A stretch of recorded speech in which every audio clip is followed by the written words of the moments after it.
With 3 weeks to go until polling day, we are live in Salford for the ITV Election Debate.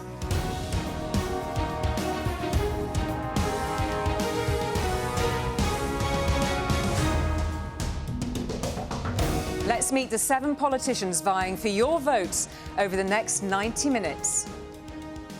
Hi, I'm Angela Rayner, Labour's Deputy Leader, and we have a real chance to turn the page and have change in Britain, voting for Labour on the 4th of July. I'm Daisy Cooper. I'm the Deputy Leader of the Liberal Democrats, and tonight I hope to share with you some more details on our plan to save the NHS, tackle the cost of living crisis and to protect our local environment. Good evening, I'm Penny Mordaunt. I'm going to be talking to you about which of your taxes the Conservatives will cut. Labour will be trying not to talk about the ones they're going to put up. I'm Carla Denyer, co-leader of the Green Party. The Tories are toast, but Labour are offering little better. With the Green Party, you can choose real hope and real change. I'm Nigel Farage, leader of Reform UK. Just before we came on air, we overtook the Conservatives in the national opinion polls. We are now the opposition to Labour. I'm Stephen Flynn, the leader of the SNP at Westminster, and we're here to always put Scotland's interests first. Hi, I'm Rhyn ap Iorwerth. I'm the leader of Plaid Cymru. Tonight I'll make the case for a fairer, more ambitious Wales, but also for a new kind of politics that can matter to you wherever you are.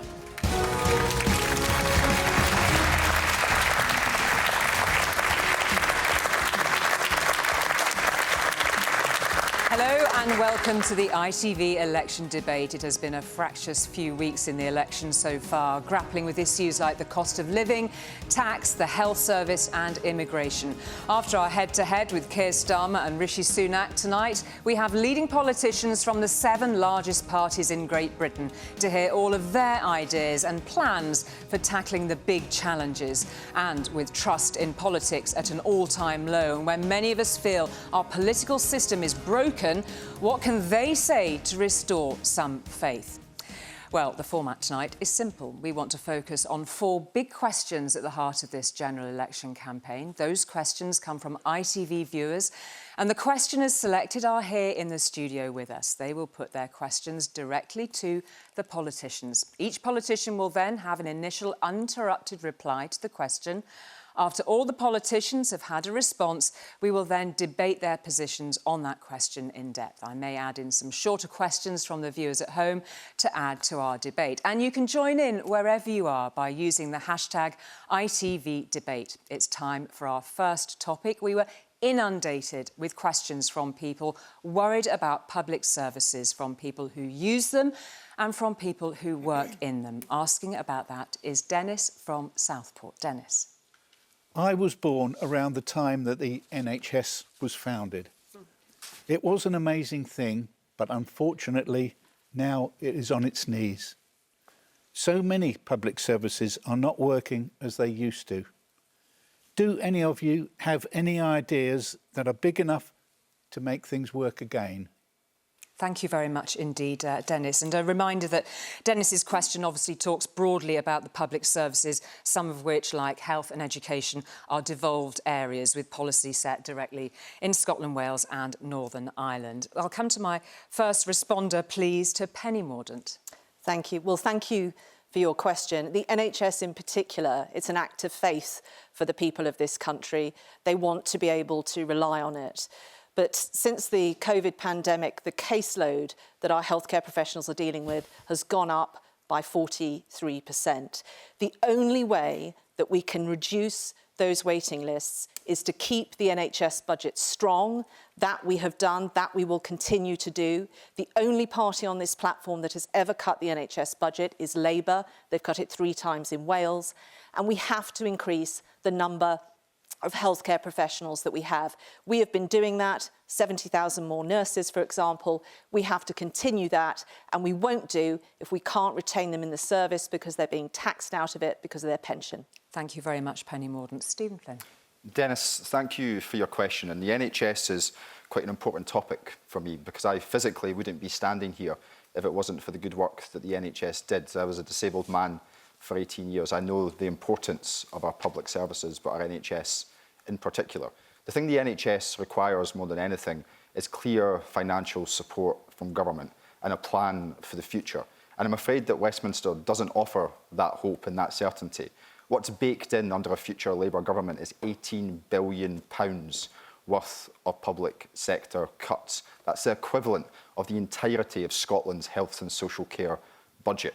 You deserve better and the people of Scotland deserve better, which is why people should vote for the SNP at this election in Scotland. Stephen Flynn, thank you. Rhian ap Iorwerth.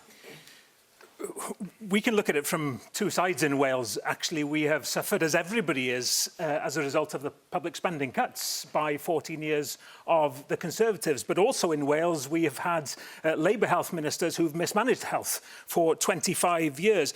At the heart of the future of the NHS has got to be sustainable. This is sustainability of funding, which is why I want to see fair funding for Wales. But it's also got to be the sustainability of the workforce. The NHS is nothing without its workforce. That's why we say we want to recruit 500 extra GPs into the NHS. But two core principles. One, we absolutely have to pledge to keep the NHS free at the point of need and also to keep privatisation out of the NHS. And it pains so many people to see Labour's Wes Streeting talking so warmly about bringing the private sector into the NHS. Thank you very much indeed, Rhian ap Iorwerth. Nigel Farage. Well, Dennis, the NHS has two fundamental problems. One, Penny mentioned, caseloads up by 43%. Why? Because we have an exploding population.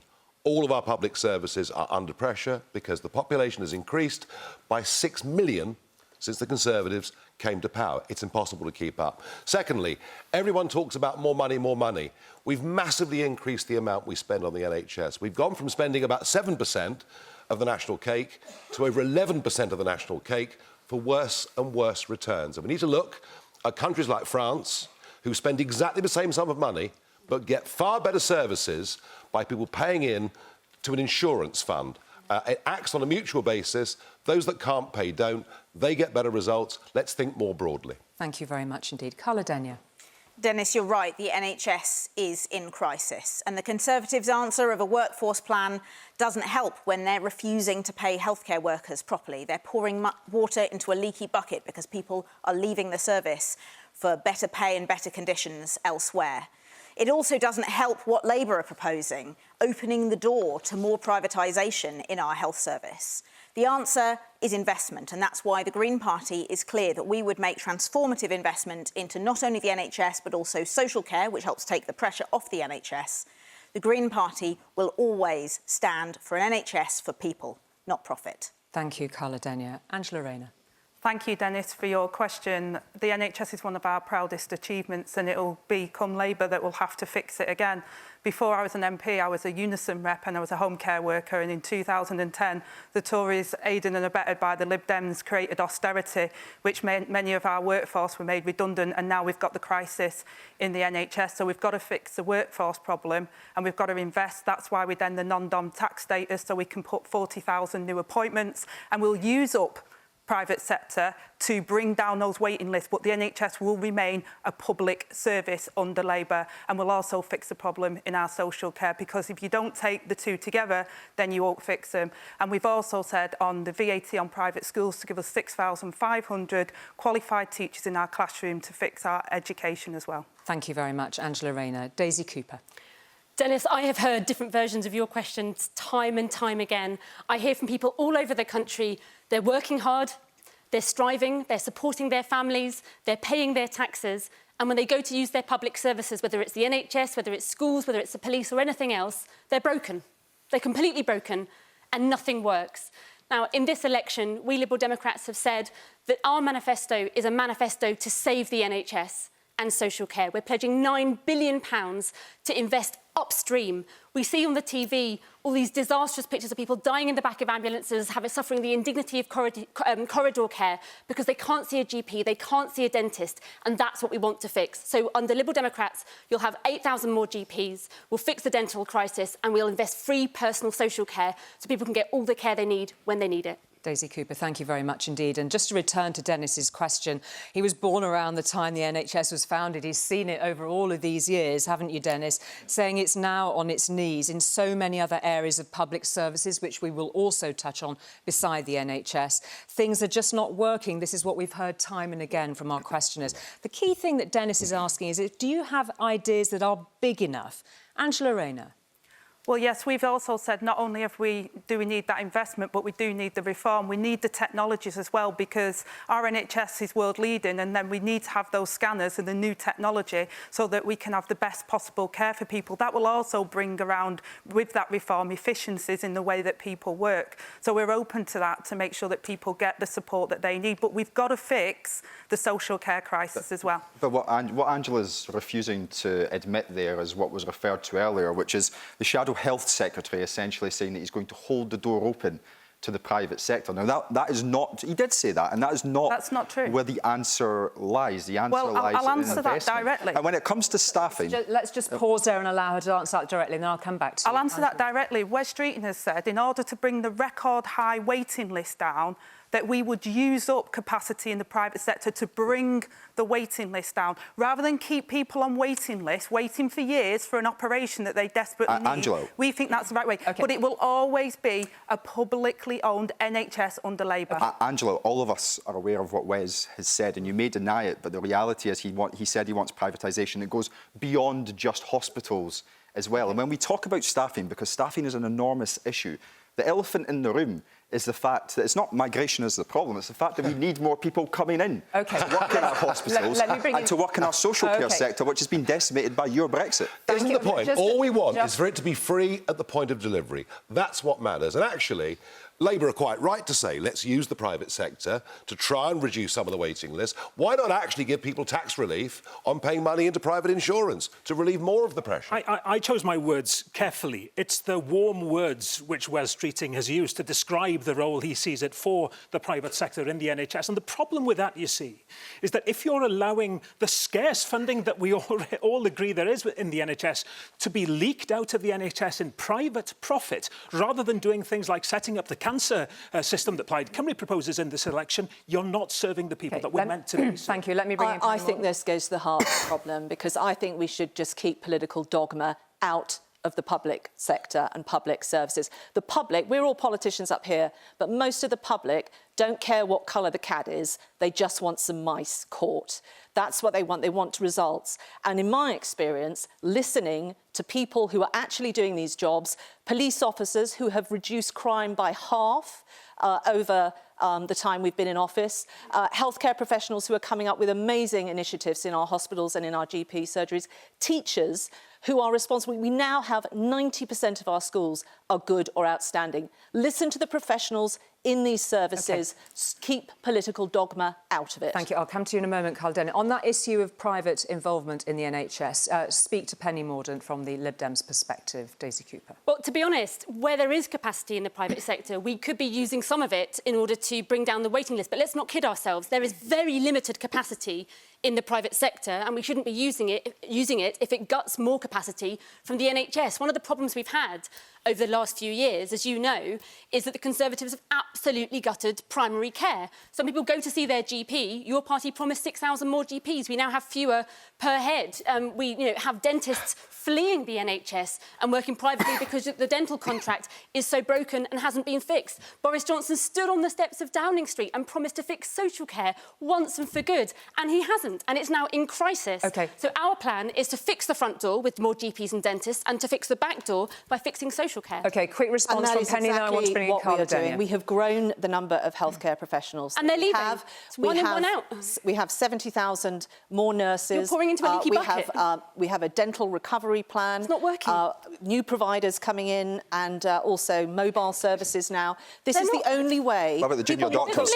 Having a workforce what about the 40 new hospitals? This is the only way we are going to get waiting lists down. What won't get waiting lists down is cutting the budget and taxing healthcare professionals, which is what Labour will do. Thank you. Carla Dennett, you have a big offer on the spending for the NHS. There are a lot of questions about that. Talk us through your big idea for the health service. First of all, I want to say to Penny, decent investment in public services is not political dogma. It's common sense. It's what people want to see. I'm not saying that. I'm saying having a row about the sectors is wrong.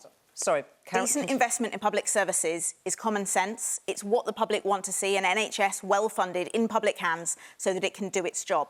And Dennis was trying to get out of the panellists tonight what our big ideas are. The Green Party's big idea is decent investment in public services, and we're not afraid to say where it'll come from. We want to make the economy fairer so that the billionaires and multimillionaires, those with the broader shoulders who can easily afford to, pay a bit extra to fund the public services that we all rely on. They'll leave the country. They're leaving already. Even under a Conservative government, we've got a brain drain, the likes of which we haven't had since 1978. Can I come back on that And if Labour are in power, maybe with your support, what will happen is even more will leave. Just taxing the rich doesn't solve this. And everyone here is talking about more money, more investment. I'm telling you, we've massively increased investment in the NHS for a worse return. It's not just about money. Carla Zania. Which I did say about reform as well. I'll introduce some facts to this debate. When the rules on non-dom status were changed in this country in 2017, there was no difference in who was leaving the country amongst those that were affected by that change and those who weren't. Nonsense. No, that's true. They're leaving now. Angela Rayner, you wanted to come in on that point that was just raised by Nigel Farage. Yeah, because I think we do have to invest in our public services, and we've said that. Austerity was very damaging for our public service and actually cost us more in the long run, and people are not getting the care that they need. But we do need reform, and we do need the new technologies that will help as well to bring those efficiencies. Your party is committed to continuing with £18 billion worth of public sector. Don't shake your head. This isn't my words, this is the IFS. The IFS have outlined the conspiracy of silence between the Labour Party and the Conservative Party on £18 billion worth of public sector cuts. How is that going to help public sector services? It's not. OK, can you respond directly on that point Yes. about the £18 billion worth of cuts that Stephen Flynn, he is pointing to? Just Yes, because at the moment we've had flat growth and really poor growth in this country, and we're not going to be able to tax our way out of the disastrous situation the Tories have left us in. But what we are going to do is we're going to have a growth strategy with an industrial strategy, with a skills strategy, which will enable us to grow the economy so that we can pay for our public services. We can't tax our way out of this. We've got the highest tax burden in 70 years. But that is exactly what you're going to do. You have a black hole of £38.5 billion. Their manifesto was published today. Black holes. Labour's manifesto was published today. £38.5 billion is the tax gap in their plans. And the only way, because public spending is going to have to go up, that's the demand. The only way they are going to be able to do that is to raise taxes. They've only declared about a quarter of the taxes they're going to put up. They're going to have to put up a lot more, and they haven't yet told you how they're going to do that. Angela Rayner respond to that. You can't afford that. You cannot afford that. You can't afford another 5 years of the Tories. You're promising tax cuts when you've already done that once and crashed the economy once. You've already done that once. But we've made it absolutely working household in this when it comes to country. tax, the Conservatives have made a very clear choice to increase taxes on working people, on struggling families. That's happened more and more times. You have raised tax to the highest level in almost 80 years. What Liberal Democrats have said is that we would not increase taxes on struggling families during the cost of living crisis, but we would look to the big banks, to the big tech companies who can pay a little bit more to fund our public services. Thank you. I will come back to you. I will come back to you very shortly. I just want to take a quick pause on that point. And actually, I know, if I could make I had to draw attention to the analogy with the cats and the mice here. What we've seen under the Conservatives for 14 years is the fat cats getting rich and getting the cream. And I fear that with privatisation in the NHS, we're going to see the same under Labour. You, in an interview last night on a colleague's channel, said that tax is a good thing when it comes to public services. Tell the other people on this platform why you believe tax is a good thing. This is the honesty that we need in this debate. We can't have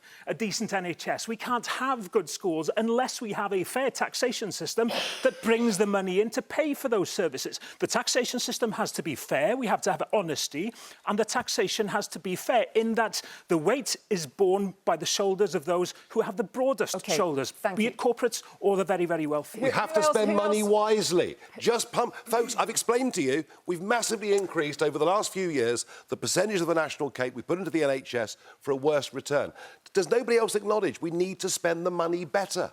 Of course we do. That's why Liberal Democrats are saying you invest it upstream because prevention is better than cure. If you have more GPs, you solve the dental crisis, you have access to mental health hubs in communities, people can access care when they need it, and you don't end up firefighting all the problems in A&E, in ambulances and hospitals. That's the problem that we've had under the Conservatives. They've gutted primary care and everybody has ended up in hospital because they can't get the treatment they need upstream. I'd like to know from Angela, why so timid? Why wait for economic growth when you could introduce a tax that doesn't affect those on average incomes or low incomes? It only affects the billionaires and multimillionaires. It could raise tens of billions of pounds. Why won't Labour even consider it? OK, Angela Rayner. I've never been called timid in my life, but coming back to the point that Nigel made and Daisy was making the same point. Look, I was a home care worker. We gutted out home care services. It costs so much more money now that people are stuck on trolleys in A&E for 40 hours plus. These are our elderly relatives that are treated really poorly, and it costs us more money. So if we put the money in the right place, we can actually make savings. I did that when I was a home care and trade union rep. I know we can do it again, but at the moment we're hemorrhaging money because the money is being used in the most inappropriate way and people are not getting the care that they deserve. Thank you very much indeed for that. I just but want Angela to raise your taxes. Thank you. I'm just going to return that to gap has to be We are closed. anchoring. Thank you. We're anchoring all of our debate tonight in the questions that have been so kindly provided by our audience, which we're very grateful for. It was clear actually when Dennis was posing that question, as I alluded to earlier, it's not just the NHS, of course, that he's talking about. He's talking about a whole range of public services. We've received messages from hundreds of teachers across the United Kingdom. They are all saying schools are in crisis, that there are not enough teachers. We even had a message from a 12-year-old who said his school is literally crumbling. Be honest, do you think our education system is still world-class? Penny Mordaunt. I think it is world-class, and we have improved. Well, when we took office, literacy rates were trailing the world. Now they are leading them. We have 90% of our schools are good or outstanding, and we have undertaken an enormous refurbishment programme. I mean, just in my own patch, we've rebuilt several schools. We have a university technical college. Investment has gone in, and we've also increased the numbers of teachers that we have, 30,000 more teachers. That is absolutely vital, and education standards are going up as a direct consequence of that. There's been difficult questions for the SNP on education. Stephen Flynn. Well, of course, when we look at education in the round, the biggest difference that exists between the SNP and what happens in Scotland and the Labour Party and the Conservative Party and what happens in Westminster and England is the fact that for our young people in Scotland, they go to university and they don't pay a single penny in tuition fees. But your schools have fallen down the international rankings. Absolutely life-changing. And I don't know if the Lib Dems agree with tuition fees or not. They've got quite a record in that regard. I'm sure you can elaborate upon it for all of us. But Daisy Cooper, respond to Stephen Flynn. Do you talk to Stephen Flynn? Well, on the question of tuition fees, we were punished for that. That's democracy. I get that. Do you still believe in free tuition, though? As I say, on the point of tuition fees, we were punished for that, right? But what's your position now? What's your policy now? In 2015, when we were out of coalition, the thing that the Conservatives did on their own is they removed maintenance grants, the grants that were there for the poorest students to give them a shot at going to university. And we have said that we would put those back in place. But when it comes to education, we will not take lessons so you still believe in from the tuition SNP. fees? You still believe that people should have tens of thousands of pounds of debt? Schools have fallen down the international rankings rapidly. Carla Denyer. The teachers that have written in are right. Like almost all of our public services, our education system has been run into the ground. And I was really glad to see the National Education Union came out yesterday to welcome the Green Party manifesto. It said that the Green Party manifesto is the only party manifesto out so far that meets the scale of the challenges in the education sector. And it's time to invest in teachers, in their pay, in school buildings, in making schools more than just exam factories and giving young people what they need for life. Nigel Farage. Scotland was world class at one point. It certainly isn't now. It's gone right down the international rankings. Look, there is a problem. We know the buildings, the rack concrete, all of that, but we are back to the subject that nobody wants to discuss. The exploding population means our schools, our class sizes are getting bigger. Of course, we've recruited more teachers. We need more teachers with an exploding population. And it's a constant problem that none of the other panellists even want to discuss. Angela Rayner. Tell Nigel Farage about the policy that you have on finding new teachers. Well, first of all, I respectfully disagree that we have the exploding population in our schools. We have falling roles in our schools at the moment, actually, and that is a problem for many of our primary schools. But what we've said is that we would end the VAT tax break on private schools to put 6,500 qualified teachers in the classroom.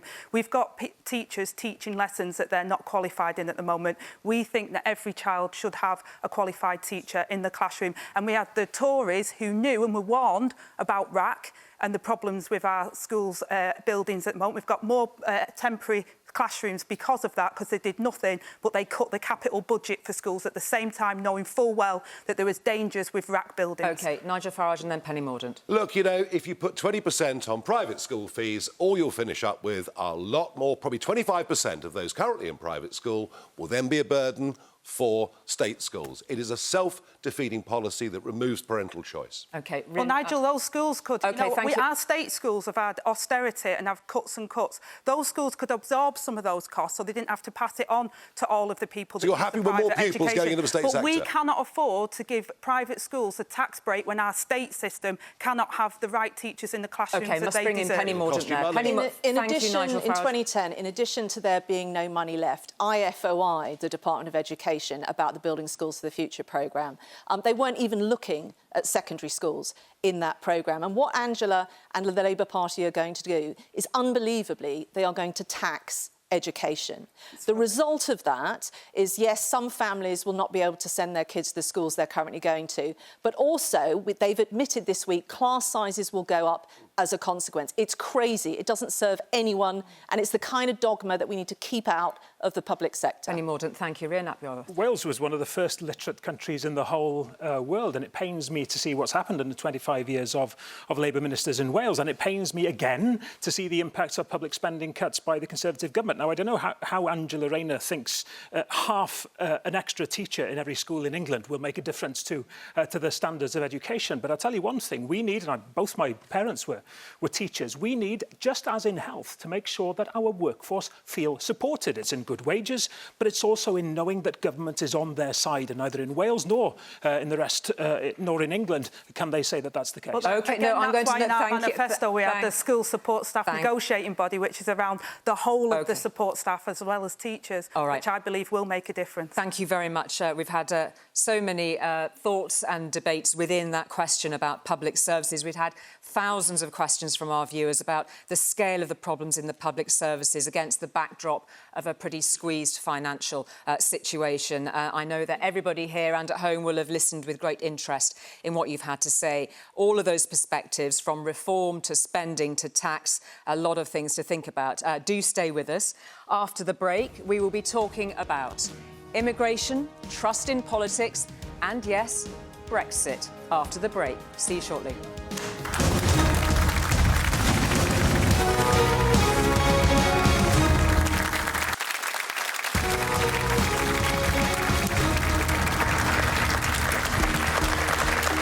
Welcome back to the ITV Election Debate. A reminder that you can join in the conversation we're having tonight using the hashtag ITV Debate. Now, let's get straight on to our next question from Christine from Manchester. Christine. I keep hearing migration levels are too high and getting higher, and it's a strain on public services. But I understand we as a country need some foreign workers. What are you going to do? Thank you very much indeed, Christine. Angela Rayner. Thanks, Christine. And what we need at the moment is a skills strategy. We've not had an industrial and skills strategy. So what we've had is we've been over-reliant on our economy from overseas workers to fill our skills gap. And they've done a tremendous job in doing that, and we have needed that. But what we really need, as unemployment levels have gone higher again, is we need to really match those skills and give people opportunity to take those jobs. And that's what Labour's industrial and skills strategy is about. It's about not relying on overseas workers, and we'll always have overseas workers that come and help us, but we also need to have a strategy on how we skill up people here in the UK. Thank you very much indeed, Angela Rayner. Nigel Farage. Well, it's funny Angela Rayner says that, because Labour today launched their 6 key priorities for the general election and didn't mention the single most important issue affecting the lives of everybody in this country, namely the population explosion caused directly by migration. The reason we voted Brexit, and the reason Penny's party got the massive majority in 2019 is we voted to reduce the numbers coming in, and the numbers have exploded. I mean, honestly, unbelievable. 1 in 30 people walking on the street out there has come in the last 2 years alone. The answer is we have to have net migration at zero. It means skilled workers can come, we can go work abroad. We have to have a freeze on the total numbers of those coming in. Thank you very much. Carla Daniel. Christine, you're right. Our economy needs migration. Migration does change communities. In my view, that is a positive. However, I understand it can be unsettling, especially when change happens fast. And it can be particularly unsettling when the government doesn't invest properly in our public services. We think it's shameful when some politicians scapegoat the people who become our neighbours, our friends, our colleagues, to distract from their chronic underinvestment in public services. The solution isn't scapegoating or pulling up the drawbridge. The solution is investing in our communities to make sure everyone has access to the services they need. My party will never engage in that scapegoating rhetoric. Thank you. Stephen Flynn. So Scotland has a migration problem. The problem is we don't have enough migrants because Scotland has a declining working age population. So we need people to come. And you know what? I am genuinely fed up going to speak to businesses, going to speak to healthcare workers, going to speak to people in our social care sector, in our schools and beyond, who say that they need more colleagues. Businesses who want to expand, who need people to come and work with them and for them. That's why I'm in favour of migration. And this race to the right that is happening in Westminster is so, so wrong. We can do better. We must demand better, not just from the Tories, but from the Labour Party too. And the SNP will always do that. Thank you very much. Daisy Cooper. Our NHS, our care service, hospitality, engineering, you name it, almost every single sector in this country is absolutely crying out for people with the skills that they need. And under this Conservative government, what has happened is they always pull the lever for immigration, and people come here and we should welcome them when they do and contribute to our economy, but they haven't invested in our domestic workforce. Liberal Democrats have a plan to give a higher minimum wage to care workers, £2 higher than the minimum wage for everybody else, so we can get people back working in the care sector. We want to create a Royal College of Care Workers so they've got a bigger, stronger voice and give them genuine vocation and training throughout their lifetime. We also need to have a skills lifetime account as well, because people need to retrain and reskill throughout their life. But when people come here to look after our loved ones, we should welcome them, but we must also invest in our domestic workforce at the same time. Thank you, Daisy Cooper. Raina Abraworth. It's a very well-worded question, isn't it? I keep hearing that this is a problem, says Christine. And you know what? I think we need to heed and listen to people who have genuine concerns about the impact of the movement of population and pressures on public services. But we have to put that in the context of public spending cuts by the Conservatives. We have to look at the numbers of immigrants that we need to bring in for certain sectors in health and care and parts of the economy. Listen, I've been on a whistle-stop tour of Wales in the past week. You know, I try to listen to people, but the problem we have is that Nigel Farage here has been on a dog whistle tour of the UK for many, many years and exploiting the anxieties that people have, and we really need to change the way that we talk about this issue. It's making us poorer. That's the point. Thank you. It's making us poorer. Thank you. We are doing these answers uninterrupted. Thank you. Penny Mordaunt. And public spending is going up. But you put the question very well, and I think whatever the public think about the numbers, what they want from their government and their parliament is to control access of foreign nationals to the UK. So what we are proposing is that every year Parliament will put a cap on the number of family and work visas, informed by what our workforces need, but also what pressures would be put on housing and community services. That way, we can ensure that each year the numbers come down. And on our plans, we are due to halve that number, halve migration, by next summer. With us, you get a cap and a plan. With Labour, they have no cap, no number and no plan. OK. Thank you, Penny Mordaunt, for that. Just to return to Christine's question, she's hearing that migration levels are too high, getting higher, putting a strain on those public services. She understands as a country, she says, that we need some foreign workers. What are we going to do about it? Just before we get the debate flowing, please raise your hand if you think the net level of legal migration, that is the additional number of people coming to the country to work and live, needs to fall. Please raise your hand. The number needs to fall. What a sorry Nigel reflection. Farage, Penny Mordaunt, It's due to fall anyway. Daisy Cooper, Angela Rayner. The Thank you very Westminster much. status quo.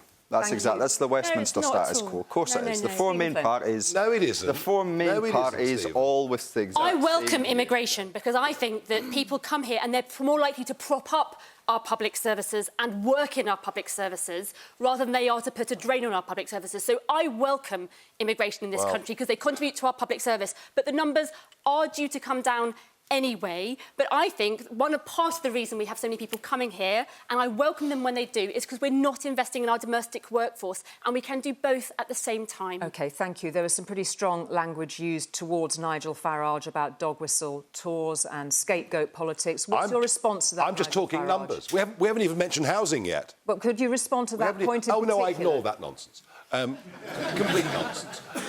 I'm just talking pure facts. Housing. We have to build one new home every 2 minutes just to cope with legal net migration under this Conservative government. It is literally impossible. And as for the numbers coming in, I would respond to this. 50% of the 750,000 who are coming in a year are dependents. They're not wealth creators. And mass migration is making us poorer. You'll hear, oh, GDP's going up. Well, of course it is. There are more people. GDP per capita, our relative wealth, has declined for the last 6 consecutive quarters. I hear Nigel This talking a lot about. does I hear Nigel Farage talking a lot about Facts. dependence. Facts. The problem that we have in higher Facts. education now is that changes in visa requirements means that family members aren't able to come and study to accompany students to Welsh universities. That is causing major problems in terms of revenue for our higher education. You shouldn't bring your mum. You come to university in Britain, you can't bring your mum, can you? I mean, come on. We need people to come to study in our universities. Thank you. And why- We're relying on people from abroad to care for our loved ones. They should be able to bring their loved ones with them. OK, thank you. I just want to turn to Angela Rayner, who's quite quiet here. You did raise your hand alongside Nigel Farage on that question. Angela Rayner. Yeah, because the Tories, they talk about a cap, but we've had net migration going up and up because our economy has relied on overseas workers well, it's flatlining. But what we've said is that we need an industrial and skills strategy because we've got unemployment going up in the latest figures. You've so had we've got to make 14 sure years to come you've up had with 14 some years in ideas on this, and government. we have. We've got a workforce plan for the NHS. We've got a workforce plan for social care. You don't have a workforce plan for social care. It will inform a You refuse to vote publish on one. the floor of the House of Commons from your democratically elected representatives. Will be able to cap the visas. It is We absolute need to rubbish. You've had talk about the 14 issues that the years questioner and put. net migration has gone You have no up. idea. You have no workforce strategy. You have no industrial strategy. You have OK, no are you number. talking to me Thank or you. Rishi? Thank you. Are you I'm going to bring talking in to me Stephen or Flynn. Rishi? Because that is your exactly plan, you Angela? have been It's in an election campaign. All right, What's your plan? Thank you. You Thank haven't you. got Can one. I'm You going have been in Thank power. you, Angela Rayner. Stephen Flynn. Follow that. The reality is that Angela was being quiet because the leader of her party, Keir Starmer, just a couple of years ago, said that we should be talking about the positive benefits of migration. And I actually believe that Angela Rayner probably agrees more with me on this topic rather than she does Nigel Farage or Penny Mordaunt. But the Labour Party has changed, and it's changed in the wrong direction. And when Nigel Farage tells you all that migrants are making you poor and they're the problem, don't believe him. Do you want to know the biggest problem facing the UK economy right now? His pet project of Brexit. £40 billion worth of tax receipts. And do you want to know what makes it worse? The Labour Party back Brexit as outlined by their manifesto today. Shameful. No, I need you to respond, Angela Rayner, to all of those points, particularly the point on, are you on his side, really, as Stephen Flynn's implying or asking directly? What did you Look, first of all, respond? we respect the result of the referendum. I know that the SNP never do, but we do, and that's what we've said on that point. On the second point, I absolutely believe that people come to this country and work hard and contribute, but we cannot have an economy that relies on just overseas workers. We have to also have an industrial and skills strategy when unemployment is going up in the UK, that we can train and fill our skills gaps as well. You haven't had to do anything Penny, else. you've been in power 14 years. 14 We've got years. one. You haven't got you one. Don't. You promised an employment bill. We never got one. You promised to bring down net migration. You haven't done it. Thank you very much, Penny Mordaunt. Angela Rayner, I think we might have just been the worst of all possible worlds for the EU, because they will take you back in without any of the benefits of membership. Penny Mordaunt. You keep talking about your workforce strategy. What are you doing to deal with the emigration, the people leaving from our health and social care because they're not being properly paid for the work they do? I'm fighting Labour's plans to tax our healthcare professionals on their pensions. That's what I'm fighting. Senior nurses, doctors are going to leave the NHS, and they're also going to be piling on additional pressures into our Penny, we haven't won the general election next time, and we'll try and find someone who says that's why they're leaving. I won't be on the All right, Nigel Farage. Christine, the answer to your question is, what are they going to do about it? Neither of them will do anything. These people have lied to us repeatedly, and Labour repeatedly. I know I've actually always told the truth. Always said what I've. And Labour, it's not even in your first 6 priorities for government. You haven't got the will to do anything about it. Nothing under these is going to change, and the vast majority. Not on this panel, obviously, because they're not representative in that sense. The vast majority of Britons want net migration reduced significantly. Angela Rayner, whilst I pick my cards up. Thank you. Well, actually, in our first steps, we talk about a border force command so that we can deal with the crossings and people that are putting their lives at risk, because the Rwanda scheme will never work. It's always been a gimmick. We would put that money into tackling the gangs. And Keir Starmer said today he's worked on counter-terrorism with overseas before. We can do it again. These gangs that are putting people's lives at risk should not be carrying on in the way they are. And again, you have no plan to do it. Well, tell everyone what you're going to do with illegal migrants when they come here. What are you going to do with illegal migrants when they come here, Angela? We have said that we will fill our skills gap with an industrial strategy to match people to the skills. Because what the Tories... Thank you. You're not letting me finish. Your leader was asked a specific question at the manifesto launch today. Thank you. And your leader couldn't answer it. Penny Mordaunt, thank you. I must bring in... with illegal migrants that come here? Thank you, Penny Mordaunt. Angela Rayner mentioned the border force. Angela Rayner mentioned the border force. We're back to Brexit here. Of course, it's more difficult to control our borders and immigration because of Brexit and the fact that our relationship isn't what it was with the European Union. And on Brexit, £4 billion has been spent on controlling our borders when we used to have borders that were free. And the question I ask myself time and time again in this election is, what has happened to Labour? After Brexit, I didn't want to leave the European Union, but once that vote happened, we had to think of ways, of trying to protect our interest. I worked with Labour colleagues of yours on a document called Securing Wales's Future, which proposed getting back or staying in the customs union and the single market so at least we could look after our trade interests. What happened to you? Why won't you even talk about that in the Labour Party now? It's because you're afraid of the Conservatives are afraid of Nigel Farage, and we end up in the trouble that we're in now. Angela Rayner, respond directly to that point. please. First of all, nobody thinks people should be crossing on small boats and putting their lives at peril. That's why we don't think these gangs should be allowed to do that. That's why we're putting the money into stopping that from happening. And in terms of, what we're going to do to support, sorry, I forgot what your other part of the question was, but... OK. All right, if you're so... Well, we're just going to take a pause and a breather there. I'm just gathering my thoughts as well as gathering my cards here. So we're just going to draw a little bit of a line, but actually stay broadly on the subject, as you'll see, because you're quite keen to talk about Brexit. Before we go to our next break, I'd like to ask you all a pretty quick-fire question from Ken in Caerphilly. He told us that he had a simple question, yes or no. If elected, would you ever rejoin the EU or the single market? Angela Rayner. No, and your other question before was Brexit, and as a result of the referendum, that's what we respect. You would never rejoin the EU or the single market? No. Shameful. Thank you. Shameful. Not on the table at this election, unfortunately, but at some point in the future, I very much hope so. Thank you very much. Penny Mordaunt. No, and if you have a Labour government, they will take you back in, they will tie you on defence, on migration, on regulation, without any of the benefits of membership. Carla Denyer. Yes, when the time is right. Thank you. Nigel Farage. No, we're free. Unfortunately, we're governed incompetently, but at least there are mistakes and not somebody else's. Stephen Flynn. Yes, absolutely. Thank you, Andrea. And I have no doubt that Wales is best served by being in the European Union, but for now, let's get back in the customs union and the single market to help our economy. Thank you all very much for being so sharp and quick and clear with your answers on that. We will leave that issue there for now. Much more after the break, when we'll be discussing the cost of living and also giving each leader a chance to ask their own question to someone else. See you in a couple of minutes.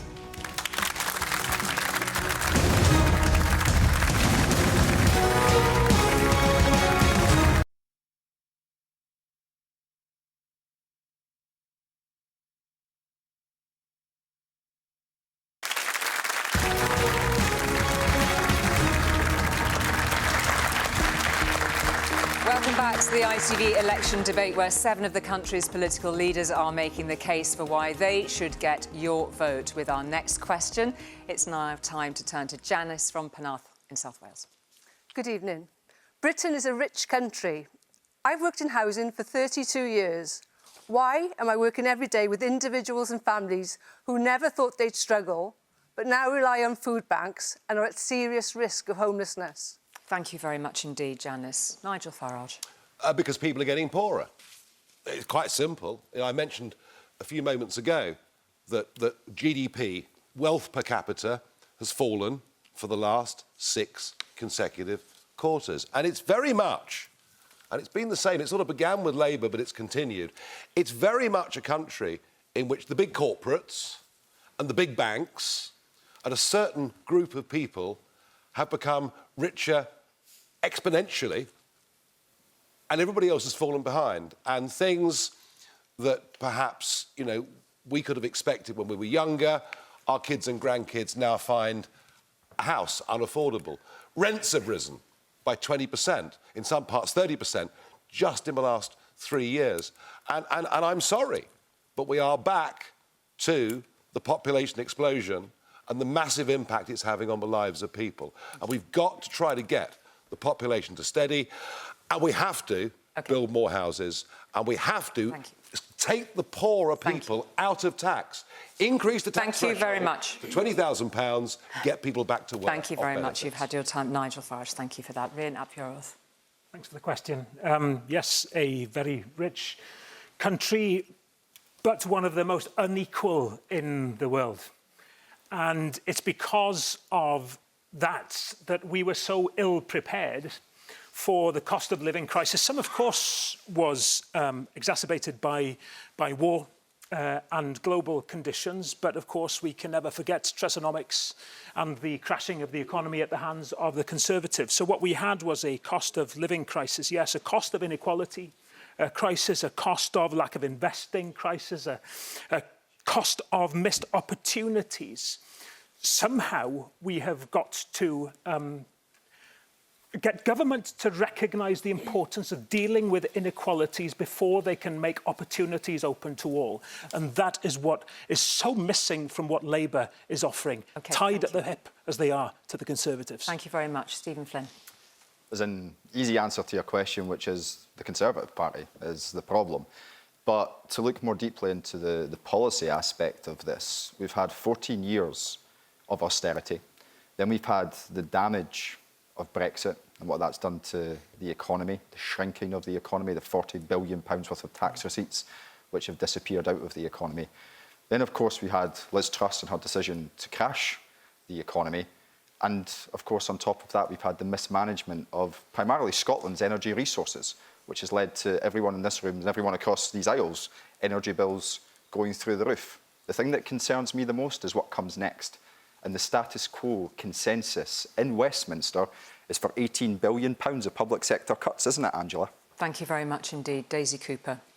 The cost of living crisis is a complete catastrophe, and it's affecting people in every single community across our country. There was a point at which we used to say people were choosing between heating and eating, but there are people now who can't afford either, and it's devastating. So we Liberal Democrats were the first party to call for a windfall tax on the big oil and gas companies because we saw the raw injustice of those companies raking in billions of pounds in profits whilst people couldn't afford to heat their homes. And that's why we're still saying we would close the loopholes in that windfall tax to raise more money so we can increase people's the warm home discount and start insulating people's homes. We would spread free school meals to every single child living in poverty in this country so they can afford to have at least one meal a day to help them sleep and study. And we must invest £1 billion in our farmers to reduce the price of healthy, locally grown food. OK, thank you very much. Angela Rayner. Well, it's a very important question. Stephen gave a resume of what the problems were, but without any of the solutions. We need to grow our economy. We haven't had growth in our economy. The Tories have taxed us the highest burden in 70 years. We also need to build the houses that people need. The Tories haven't built those houses. That's why we've said we'd build 1.5 million homes, including social housing that we desperately need. We need a new deal for working people, which I'm incredibly proud of, to make sure that people have secure, good paid jobs. And we need Great British Energy to bring down energy bills so we're not reliant on people like Putin for our energy needs, which has meant people's bills have gone sky high. Thank you very much. Penny Mordaunt. Thank you. Well, thank you for what you do. And you'll know from the people that you work with that when you're facing financial hardship, how frightening that is and how exhausting it is, because you have to be so organised. I think this is the issue of the election. And it is not true to say that we've put the highest burden on the poorest. The tax burden on those on low and middle incomes is the lowest that it has been since 1975. We've got 4 million people into work. We have 1 million fewer working households.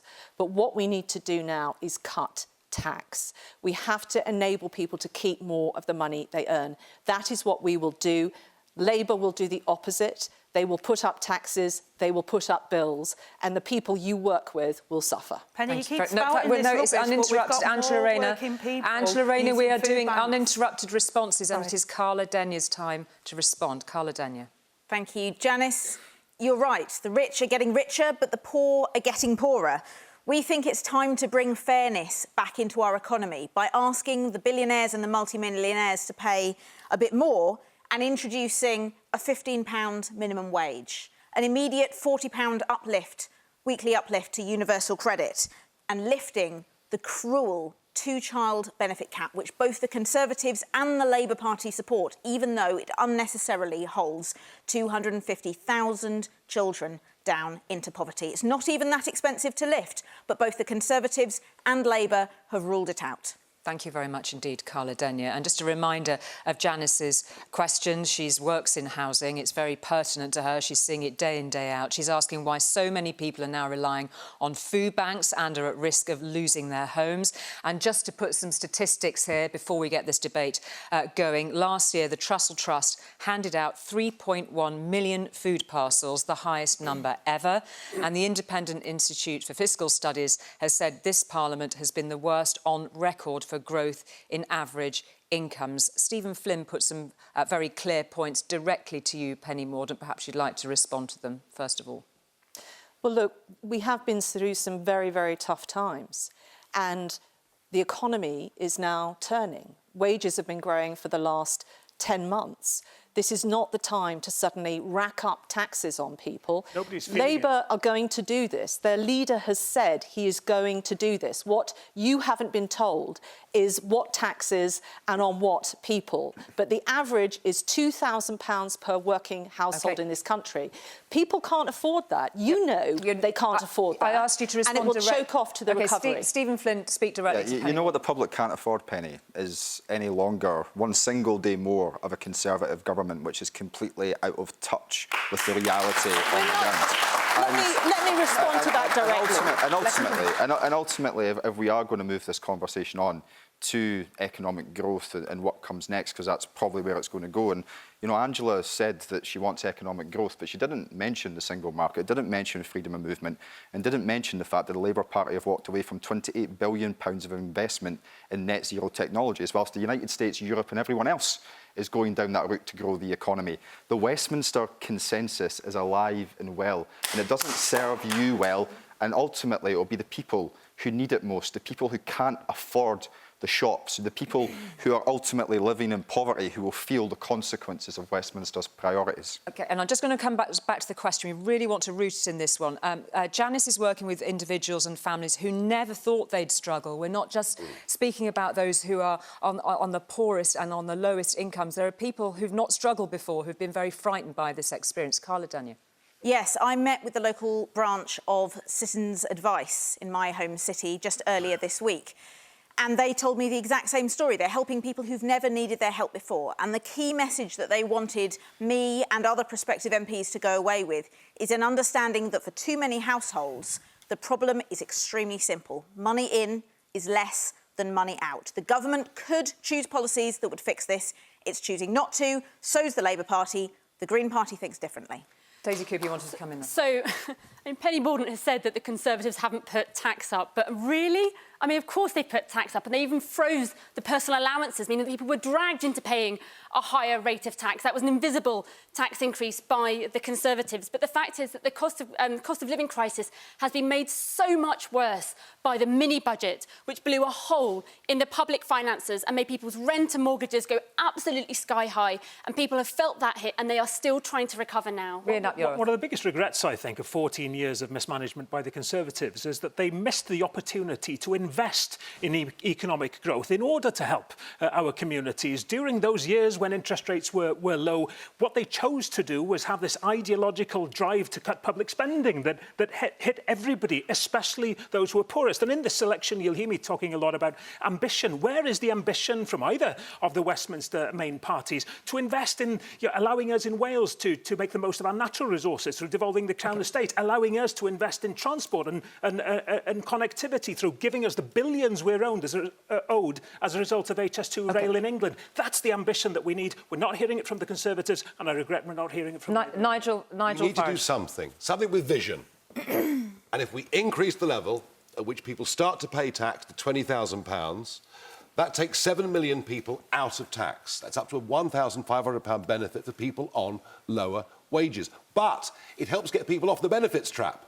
Because the benefits trap is if you start to go back to work and earn money, you lose benefits. Plus, we'd rely less on unskilled foreign labour. That's the kind of vision that we need to help those who are at the lower end of the income scale or on benefits in this country. And you know what? I really believe it would work. Just a quick question, Nigel Farage, from Suella Braverman actually has talked about the two-child benefit cap, which has been raised, just touched on a couple of times. I know that at some point we'll return to that. Suella Braverman has actually said that two-child benefit cap should be lifted. She's spoken quite warmly about you in recent times. I know. Well, I wasn't asking you to respond to that necessarily, Nigel Farage, but she would welcome a lifting of that cap. Would you agree with Suella? I think we should encourage people to have families. I think we should encourage people to have children. So is that, so they should all be... all of those children... And I think we should also encourage people in marriage to have some tax benefits as well. I really do. So that's a yes? Yeah. A lifting of the two-child... Yeah, we've got to help people. OK, Angela Rayner, would you agree with Nigel on that? Well, first of all, we've said that we wouldn't increase taxes for working people because they have the highest tax burden under the Tories. And coming Just let her finish. Coming back to the original point as well, the Tories promised to end Section 21 no-fault evictions. They haven't, and that's sent homelessness soaring, especially for families. And that we also have said we need to make work pay so that people... One of the most scandalous things I've seen, I've talked about my childhood when my mum and dad was on a gyro. We didn't have to go to a food bank. The people using food banks now are actually in work. And that is under the Tories' watch. Point out the embarrassment here for Angela Rayner. We have Nigel Farage wanting to get rid of the two-child limit, and Labour is refusing to. Again, I ask, what's happened to Labour? Well, again, we've said that we'd have action on child poverty, but we will not... You won't lift the two-child limit? We will not... A Conservative policy that you are determined to press ahead with, even though it damages some of our poorest families. We will not do unfunded spending commitments. We're talking about the poorest. Angela. Why not fund them? Let me finish. Because unless we can identify where that money's coming from, we have identified... Identify where the problem is. Poor children living in poverty. Can you let me finish? Yeah, that's why housing responds to poverty. So does people's work. We've already put things in place that we said we won't do unfunded spending commitments, but we've put free breakfast clubs in schools because actually as a child that was on free school meals as I was growing up, I had to wait to dinner time to get fed. We have prioritised what we felt we needed to do. In a moment. I just want to root, as I said before, in this question, serious risk of homelessness, some of the families and individuals that Janice is working with day in, day out. There's a big question about housing on this, and I'd just like to turn to Carla Denyer, please, for your big plan on housing. That's right. I've been a housing campaigner my whole life. It's something I'm very passionate about. And my God, do we have a housing crisis in this country. When I moved to Bristol about 15 years ago, I rented a one-bed flat. The cost of a one-bed flat in the 15 years since has doubled.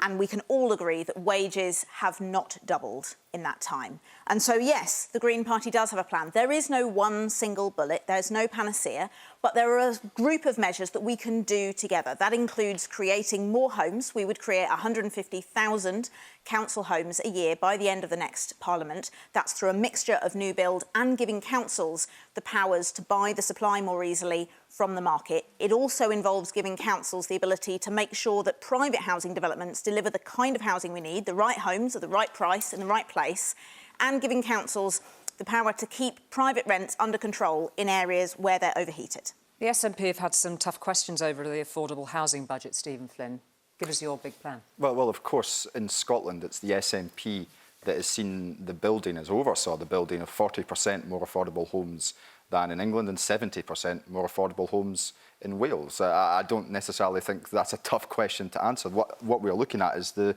future, and ultimately the Conservatives have decided to cut the capital budget for Scotland, which impacts directly upon our ability to build more homes. But for the people who are living within those homes, what we've done in Scotland is introduced the Scottish Child Payment. It doesn't exist anywhere else on these isles. The Labour Party won't replicate it. The Tories certainly won't. 100,000 children are going to be lifted out of poverty thanks to that Scottish Child Payment. It is being called a game changer.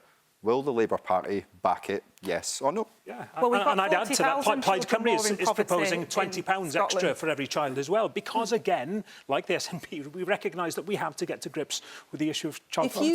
Penny Mordaunt, I'm going to draw a line there, thank you. I think we might find that some of this arises a little later in our debate this evening. We have got quite a lot of time tonight to talk about all sorts of things. So we're going to move on now to something a little bit different. We've invited each participant in our debate to ask a short question of one other person of their choosing. It's a chance to see what's on the minds of the different party representatives and a chance to get some clarity, hopefully, on something they care about. We've seen the questions in advance. However, the 7 on stage do not know how the others are using their question. First up is Carla Denyer. To whom are you posing your question, Carla? To Angela Rayner. Angela, which of your party's U-turns are you most proud of? The ditching of the £28 billion climate investment plan, keeping the cruel 2-child benefit cap, or one of the others? What I'm not proud of is that we've had 14 years of the Tories and the crashing of the economy. But what I am realistic about is we've got to have a programme for government which is credible, that can grow our economy so we can invest in our green prosperity plan and so that we can eradicate poverty. And I know Labour can do it because we've done it before and we'll do it again. Don't really feel like that answered my question. Well, I did. I felt it did answer the question. What do you think, you can't just keep plucking numbers out and say, well, this is what we'll do, because that's what the Tories That's what a manifesto is, fully costed one. Well, yours wasn't fully costed. Yes, it was. The Conservatives unfunded tax breaks, and that's when Liz Truss crashed our economy. We have a fully funded, fully costed manifesto, which has a growth strategy. No, sorry, Penny, you don't answer somebody else's question, Penny Mordaunt. Thank you. I'll just do that. Just gently, stating the case there, Penny Mordaunt. Agitated over this point. Don't get agitated, because you're up next, Penny Mordaunt. It's your turn to ask a question. Who are you asking it of? I'm going to also ask my question to Angela. And you're going to be busy, Rachel Angela. Reeves, your shadow chancellor, hasn't ruled out increasing capital gains tax. This would mean higher costs for families when they're selling their homes. Will you commit to ruling that out now? Rachel has set out, yes, we have set out that we will not raise income tax, national insurance and VAT. And we do not need to raise taxes on working people because our manifesto is fully costed, unlike the Conservatives. So you are not going to raise capital gains tax? There is nothing in our manifesto that means we have to raise capital gains tax, no. But so you can say that you're not going to raise capital gains tax? She's answered. She's answered. Penny Mordaunt, thank you very much. I don't think she has, folks. OK, I don't think she has. Thank you. Nigel Farage. My question is to Penny Mordaunt. Given that your 2010 manifesto, your 2015 manifesto, your 2017 manifesto said you'd reduce net migration to tens of thousands, your 2019 manifesto said immigration would massively reduce, and that net 4.3 million people have come into the country since that time, why on earth should anybody believe the fifth manifesto that promises cuts to net migration? Because of the record of this Prime Minister. So we've had... enough, that's fine, I'm happy. Figures out today that show that visa applications have fallen by 30%, and the OBR's own forecasts say that we will halve immigration by next summer. That's the trajectory we are on, and we will give Parliament the chance to set an annual cap on family and work visas. That will be enshrined a legal cap, and that is what we are offering. That's why you can have confidence that those numbers have come down. They're projected to come down. And the only alternative you have in this election is that, or what the Labour Party have on offer. Nigel is a Labour enabler. Nigel, and he is enabling no cap, no target and no plan. Penny, let Nigel Farage come back. I don't believe a single word that you say. You've deceived us with the last four manifestos. I don't believe you in the fifth. And as for being a Labour enabler, we are now ahead of you in the national polls. OK, thank you. A vote for you is actually now a vote for Labour. Thank you very much, all of you, for the questions so far. That's it for this point. That's it for Nigel. Thank you very much indeed. Serious. This is the only two. Thank you very much indeed for all of your questions. With us and a cap on immigration. Thank you higher taxes with Labour. Thank you very much, all of you, for your questions. We'll have some more of those. Shortly, we've had those from Nigel Farage, Penny Mordaunt and Carla Denyer. More of those to come from our other four participants who'll be asking their questions after the break.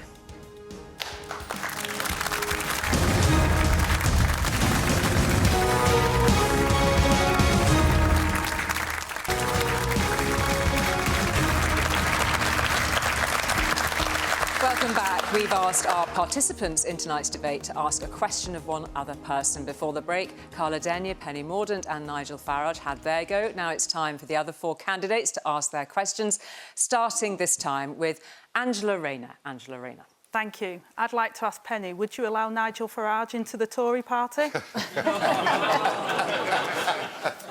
Let me see now. I'm a Brexiteer. I believe that if you can't reform European institutions, you should be prepared to leave them. I set up a business before getting into Parliament, so that's why I always back business. And I believe in rewarding personal responsibility. You might think I have a lot in common with Nigel, but what I'm standing against is letting you in and letting you tax the hell out of people. Nigel is helping you do that. So I think we've probably got less in common than you might imagine. So that's a no then, and apart from your rubbish about us taxing people when you've taxed people the highest in 70 years, which you keep forgetting and you keep going on about 14 years. Yes. Let me respond to that. At the end of the next Parliament, yes, we have had a high tax burden, not, as I said earlier, on low and middle income earners, but overall it has been high. At the end of the next Parliament, on our plans, it will come down. Labour will take it to a record high. What they haven't told you in this campaign is what taxes and on what people. She couldn't deny capital gains tax earlier on. She can't deny fuel duty. Council Thank you, tax. Penny Mordaunt. Penny, not only do you not listen to me, you don't listen to the public. Thank you both, Angela Rayner and Penny Mordaunt. Council tax, they trebled it in Wales. They need to tell you how they're going to pay for their plans. Stephen Flynn, time for your question. It's like being back in the Commons. Angela, it took 4.5 months and the death or injury of almost 100,000 civilians in Gaza for the Labour Party to back a ceasefire. On day one of a Labour government, will you end arms sales to Israel? Stephen, you know as well as I do, what happened on the 7th of October was barbaric, and Israel had the right to defend itself. However, since then, the absolute loss of innocent lives, thousands of innocent lives, everyone in the House, everyone of all political persuasions have been pushing for a ceasefire, as well as our international counterparts.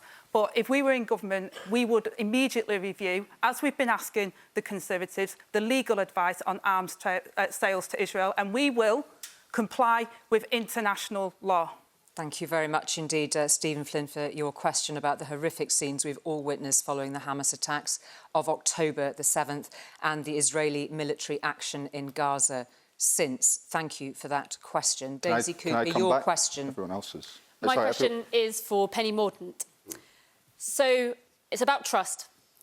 The Conservatives promised to recruit 6,000 more GPs and didn't. The Conservatives promised to build 40 new hospitals, many of which has been make-believe. And since 2015, the Conservatives have missed their cancer treatment target every single year. Why can anybody, or how can anybody, trust a word the Conservatives say about protecting the NHS? Well, we have met many of our manifesto commitments from the last election, including recruiting public sector workers. And that's why you can see we're making improvements in many public services, as we spoke about earlier. We have a particular issue with the NHS, but we are increasing healthcare professionals, many more doctors, many more nurses. But integrity is vital. It is not right to say that you are not going to increase taxes and are. It's not right to say that you are going to support the nuclear deterrent when you voted against it. Thank you. It's not right to say... Thank you, Penny Mordaunt. We're going to move on to Rian Atyoa's question next. Thank you. My question is also to Angela Rayner, given the convergence between Labour and the Conservatives on public spending. Maybe I should ask if Labour would accept Penny Mordaunt into your party. But I'll ask this. Gordon Brown said child poverty is a scar on the soul of Britain. Now, is it the likely incoming Labour government's two-child benefit cap or the £18 billion worth of cuts to public services which will make the situation worse? Well, you're absolutely right to recognise that child poverty is a scourge. And as someone who grew up in poverty, I absolutely know that we have to tackle it, and that's why we'd have a strategic number 10 unit that would look at tackling child poverty. But it's not just about one particular lever. We talked before about housing. That is a problem for people. We've talked about employment. Insecure work is a problem for people, low wages. So we're going to tackle all of the issues that will help, and the growing of the economy will give us more money in our public services so we can do those things. But uncosted spending commitments is not going to help our economy, because the Tories did that and they crashed our economy. Okay. So our fiscal rules are absolutely cast iron. Thank you, Angela Rayner. Thank you for all of your questions directed across the stage this evening. We're going to our final question now, and this is a question on politics itself and the faith in it. I'm looking around. I know that Samran's here with your question for our candidates this evening. Samran. People have lost faith in politics. We feel disconnected from our representatives and sceptical that you will deliver on your promises. The public simply doesn't trust our system anymore. What one change can you make to restore trust in politics? OK, we're going to keep this succinct because we're running out of time, so 30 seconds if you can. Please, Daisy Cooper, one change, one offer. You're absolutely right that trust in politics is broken, and the Liberal Democrats have always said it's not just about who's in power, it's about what you do with power. So we believe in devolving power to local communities so they have more say over what they believe in, and we want proportional representation so that every single vote of every single person actually counts in a general election. Thank you. Angela Rayner. You're absolutely right to say about trust in politics. That's why when I've spoke on this panel, there's things that we'd really like to do that we can't do, and we've been honest and upfront about that. But I also think we need our politicians who make the rules to play by the rules as well. So bringing back integrity and ethics into our politics, which is what Keir Starmer will do in Labour, is exactly what we need to do, because people cannot go around, as they have done, breaking the rules and think they can get away with it. The Prime Minister did, the previous Prime Minister that has done, and I think that's undermined all of us as politicians. Penny Mordaunt. Well, we're at the dawn of a new Parliament, and I think if we want integrity back, then people need to be honest about their manifestos. The only party on this platform that is going to cut your taxes is the Conservative Party. A vote for any other party will increase your taxes. Higher taxes, higher taxes, higher taxes, higher taxes, higher taxes, higher taxes, higher taxes. Start with honesty in manifestos. Labour have 3 weeks to do that. Thank you very much indeed, Penny Mordaunt. Ryan Apwiawa. How about some honesty about the fact that freezing thresholds has meant higher taxes under the Conservatives whilst they've been cutting public spending? And this is the honesty and integrity that we're looking for. We need politicians to be truthful with people about the challenges that we face. We need good judgment. Yet we have a First Minister in Wales, a Labour First Minister, who accepted a £200,000 donation from a convicted environmental polluter. That's poor judgment, and I wonder if Angela Rayner would have accepted it. Thank you very much indeed. Carla Dania. I think one of the reasons that people have lost faith and trust in their politicians is that most elections there are hundreds of MPs who are totally safe in their seats because we have an unfair voting system where the number of votes cast does not match with the number of seats elected. That's why the Green Party would change our voting system in general elections to a proportional system, the fair system that almost every other country in Europe has. Do you know there's only one other country in Europe that still uses first past the post? It's Belarus.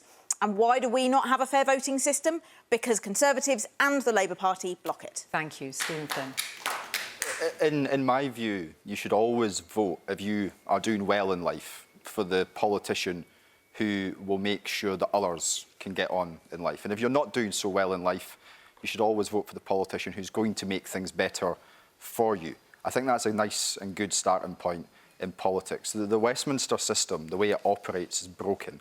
It's been built on failure, Brexit being the most obvious one of recent times. Hold your politicians to high standards and vote for what you believe in. Thank you very much indeed. Nigel Farage. I do agree that the first past the post system has led to the two big parties. Well, one was big, not after today's polls, but there we are. They're both mushy sort of SDP parties in the middle. I would change the voting system. I think the House of Lords is an abomination. The fact that it's filled up with party donors is a complete disgrace. There must be an elected element. And finally, let's give the people the ability to call more referendums so they can decide the biggest issue of their lives. Thank you very much indeed for that, Nigel Farage. I'll just bring Stephen Flynn in then as in response to some of the things you've heard on improving trust in politics and mending our broken politics. Well, and I'm just surprised that Nigel Farage wants another referendum on Scottish independence. I'm sure there's a lot of folk back in Scotland who'd be... Oh, come on, you don't want to lose again, do you? Who'd be very keen to see that happen. Well, if you're so confident, if everyone else is so confident about that, let's put it to the test. Let's put power back in the hands of the Scottish people and take it out of politicians at Westminster. I'm sure the Labour Party would back that premise. You had your pop. Well, I'll put that to Angela Rayner and then come to Daisy Cooper. But I think over the last few years, trust in politics has just been blown to pieces. The Conservatives have taken a wrecking ball to standards in public life, and people are sick to the back teeth of the lying and law-breaking from Boris Johnson, the mini-budget from Liz Truss, and the failures from Rishi Sunak. It is time for change. Penny Mordaunt, if you'd like to respond directly to that. Well, look, I think we have an opportunity now. We're going into a new parliament. I know that my colleagues up and down the country are doing a good job in their constituencies. They care about the people that they represent. We have to hold individuals to account. But if we can't be honest about what is in our manifestos, then that doesn't bode well for that parliament. I say it again to Angela, 3 weeks, tell us where your tax rises are coming from. OK, Angela Rayner quickly and then Rhian Apwiawa. I mean, we've said we're not going to be taxing working people. The Tories, judging by their record, they have done that. And Stephen, I think that record has been well played a little this evening. I want our nations to work together. I think we're better together. And the one thing we have got in common is we need to get rid of the Tory government in Westminster, and that's why people need to vote Labour. The Tory government's forever by backing Scotland's independence. That's what we should do. And just briefly, no wonder people are fed up. It's the PPE corruption. It's the Downing Street parties during COVID. We need to hold politicians to higher standards than we've seen in recent years. Thank you very much indeed. Carla. Well, the reason I focused on a fair voting system, I mean, there's so much that could be better in politics, but the reason I focused on that is that when MPs have safe seats, they're not held to account. Short of a serious breach of the law and being found to be a criminal, you can do pretty much anything if you're an MP in a safe seat and you'll be re-elected. Holding MPs to account, a big part of that is making sure that they are properly answerable to the electorate. Thank you. So a little variety of ideas in answer to that question. Thank you very much indeed for that, and thank you for all of your responses. So some big ideas on how we might change our politics going forward. See what you thought of them. That's it for the questions tonight. But it is now time for our candidates' closing statements, and our first this evening is with Carla Denyer. I'm going to be straight with you. The choice you make on the 4th of July isn't just about which party you vote for. If we look beyond the finger-pointing and squabbling, politics is about choosing the kind of future we want for our children. We all know the Tories are toast, and Labour will form the next government. But are they offering real change, or is it the same broken politics dressed up with a red rosette? We deserve better. So as you watch this with your friends or family, think of who you want on your side in the next Parliament, making sure your voice is heard.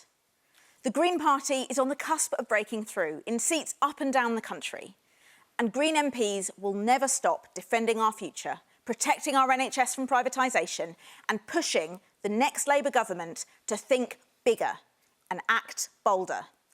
They'll tell you that's not how it works. They'll tell you you have to vote for more of the same. But a vote is a choice.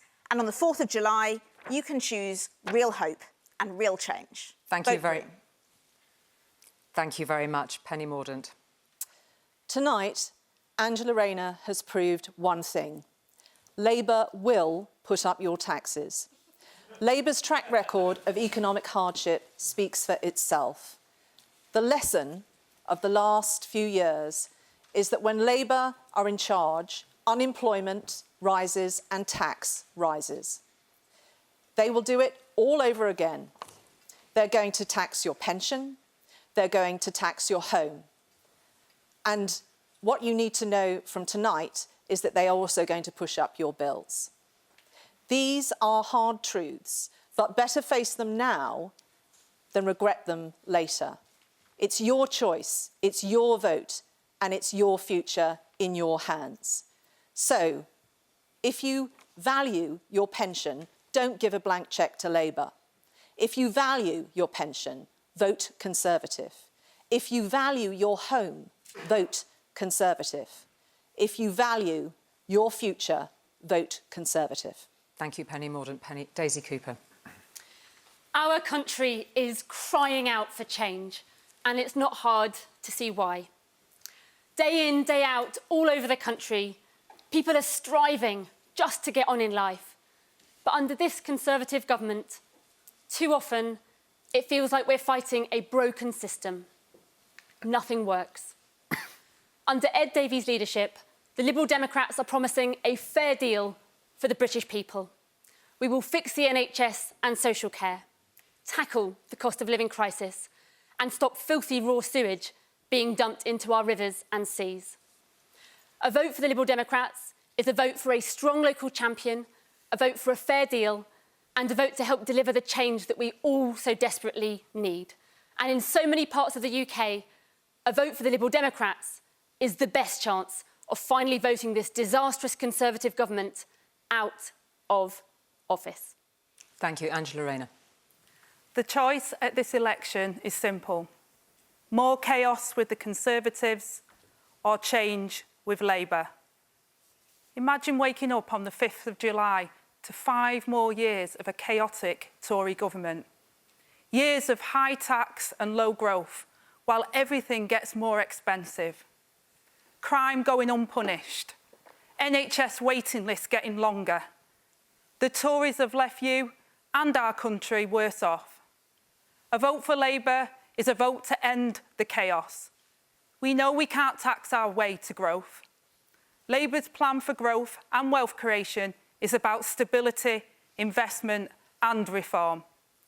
Economic stability is change. We will bring down NHS waiting times with 40,000 new weekly appointments, and we'll secure our streets and our borders with more neighbourhood police and border security command. Vote Labour, for the change. Thank you. Stephen Flynn. Let's start with the good news. The Tories are finished. 14 years of Cameron, Clegg, May, Johnson, Truss and Sunak, that's finally coming to a close. So now our attention must turn to what comes next. And at a time when there should be hope and optimism, there is so little on display. Keir Starmer's status quo offers us yet more cuts and yet more Brexit. Well, in the SNP, we don't accept that cosy Westminster consensus. We believe in better investment in our NHS, action on the cost of living crisis, rejoining the European single market, economic growth by delivering net zero, Scotland's future in Scotland's hands. So on July 4th, vote for that future. Vote SNP to put Scotland's interests first.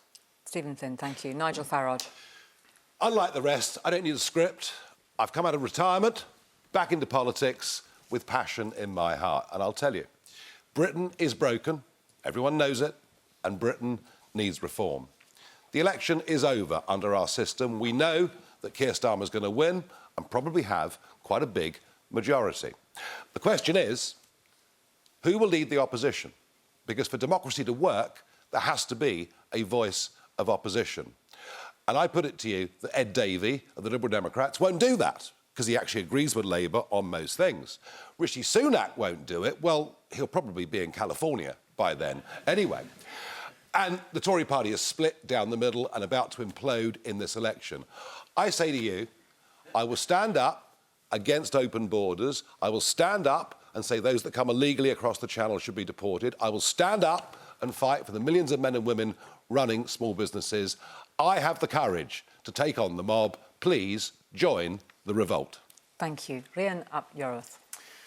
I'm sure there'll be people who were thinking, why is this guy from Wales being invited onto a debate being broadcast across the whole of the UK? Well, firstly, I hope some of what I have said has resonated with you, wherever you are, and that you agree we need to do politics in a different way. But the fact that some do think that reflects what Plaid Cymru is all about. We are here to offer a positive vision of what Wales could be, knowing that time and time again, our aspirations go unheard by Westminster governments, be that Labour or Conservatives. Now, the truth is, throughout the UK, there are communities who feel ignored and overlooked, and I hope you stand up for your community.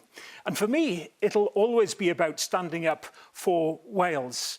Now, it's high time that the Conservatives were kicked out of power, but Labour will have to be held to account too. And Welsh voters can do that through Plaid Cymru MPs and their vision for fairness and ambition for Wales. Vote Plaid Cymru on July 4th. Thank you very much indeed. And that brings us to the end of the ITV Election Debate 2024. I hope it's been useful. Thank you to our questioners and to the 7 party representatives for sharing their plans. The power is now with you, because in 3 weeks' time, you get to vote to decide. Thanks for watching.